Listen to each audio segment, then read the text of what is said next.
네, 안녕하세요. 예, 안녕하십니까. 예, 92년도에 한국 탈출을 북한에서 탈북을 하시게 되셨는데 한국에 오시게 된 과정에 대해서 말씀을 부탁드릴게요. 예, 저는 이제 북한에서 그 정치범 수용소 예, 수감 생활을 마치고 이제 그 함남 여덕군에서 그 일반 생활을 하다가요. 네, 저희 친구들과 함께 이제 한국 방송, 그 KBS 사회교육 방송을 그 우연히 청취를 하게 됐고요. 예, 그것 때문에 뭐 남한 노래도 상당수 이제 배우게 됐고, 또 남한에 대한 현실도 이제 알게 돼가지고요. 그래서 그런 일을 하다가 그게 이제 국가안전보위부에 그 이제 적발이 되면서 다시 또 이제 수용소에 끌려갈 이제 그런 상황에 이제 처하게 됐거든요. 그래서 이제 안혁 씨와 함께 그 탈북을 이제 결심을 했습니다. 그래서 91년도 말에 그때 그 탈북을 해가지고요. 네, 중국에서 한 6개월 동안 그 쫓겨다니다가 이제 6개월 만에 그 중국의 대련항에서 한국으로 가는 그 원두라스 국적의 선박에 저희가 이제 밀항을 하게 됐고요. 그래서 그 배 안에서 이제 공해까지 나와서 그 한국 해군의 이제 구조 요청을 받으면서 네. 이제 탈북에 성공하게 됐습니다. 예. 그 무엇보다 강 기자님 하면은 요덕 수용소에서 생활하신 게 떠오르는데요. 그 수용소 수기로 평양의 어항이라고 하는 책에서도 자세하게 말씀하셨는데 예, 수용소가 어떤 곳이었습니까? 예.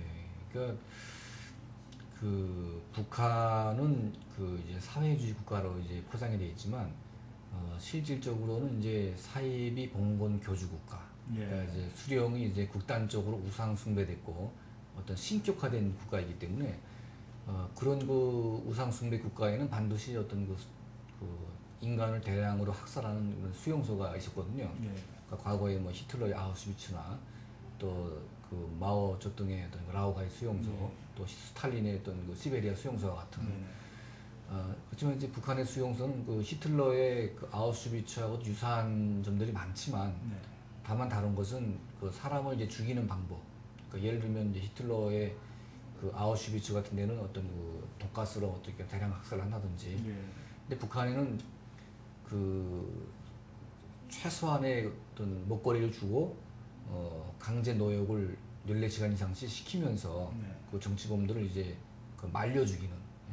그러니까 죽는 사람 입장에서는 더 고통스럽게 죽이는 거죠. 네, 그 죽이는 차이의 방법이 있을 뿐이지 그 수용소의 본질은 그 아우슈비츠하고 다를 바가 없다. 이제 그렇게 생각합니다. 네. 그 수용소에 범죄자들이 어떤 유형들이 있었죠?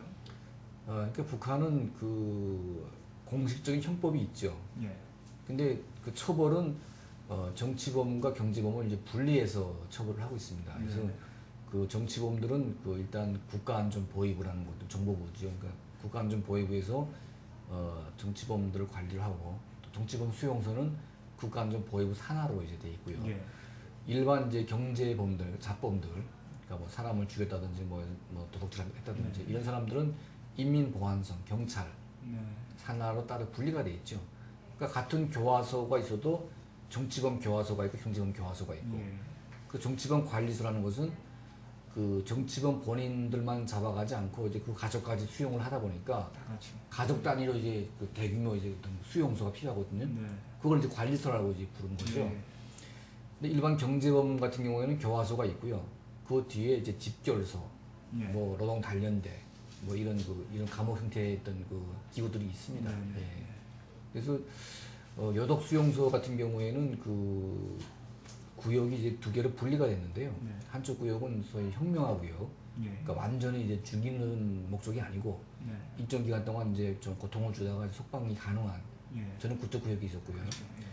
이쪽 한쪽 구역은 소위 완전 통제 구역. 예, 네, 거기에는 이제 한번 들어가면 영원히 나올 수가 없습니다. 예, 그러니까 북한에 지금 현재 그 6곳의 수용소가 있는데 네, 여덕 수용소를 제외한 모든 수용소는 한번 들어가면 영원히 나올 수가 없습니다. 아, 다 완전 통제 구역이고요. 네, 그러니까 제가 체험한 그 소위 평양의 오항에서의 어떤 그 수용소의 체험기는 예, 그 완전 통제 구역이 아니기 때문에 네, 그러니까 일부 탈북자들이 하시는 말씀이 제 책을 보면서 이 책 내용이 그렇게 센 게 아니다. 아, 이런 말을 하거든요. 네. 그러니까 남한 분들은 제 책을 보면 굉장히 놀라지만 네네. 또 탈북자가 보기에는 이게 별거 아니다. 네. 저는 그걸 인정을 합니다. 왜냐하면 제가 경험했던 것이 이제 그런 예. 다 죽이는 것의 그런 현상이 아니기 때문에. 네. 그래서 아마 그 신동엽 씨라고 있습니다. 저기 그 완전 통제 구역. 그렇죠. 그 개천 교화소, 네. 개천 수용소. 그러니까 이분이 그 이야기를 들어보게 되면 네. 제가 경험했던 것보다 훨씬 더 또 잔인했고 또 비인간적이었고 거기는 사람을 완전히 기계처럼 네. 체계적으로 죽이는 그야말로 살인 공장이죠. 네. 예. 그래서 저는 어떻게 보면 이제 수용소 생활을 했지만 완전 통제 구역에 가지 않음으로 인해서 비교적 좀 나은 생활을 했다고 봐야죠. 예.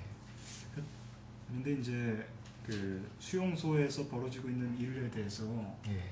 일반 북한 주민들이 인식을 하고 있나요? 70년대, 80년대만 해도 네. 그 수용소가 있다는 건 알았지만 거기에서 뭐 하는지는 잘 몰랐죠. 네네. 몰랐는데 이제 80년대 중반 이후부터 네.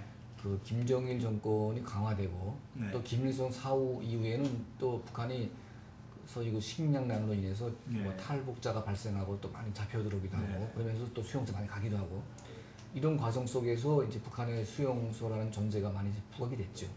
네. 그리고 이제 92년도에 저와 안혁 씨가 한국에 망명하면서 기자회견을 처음으로 했거든요.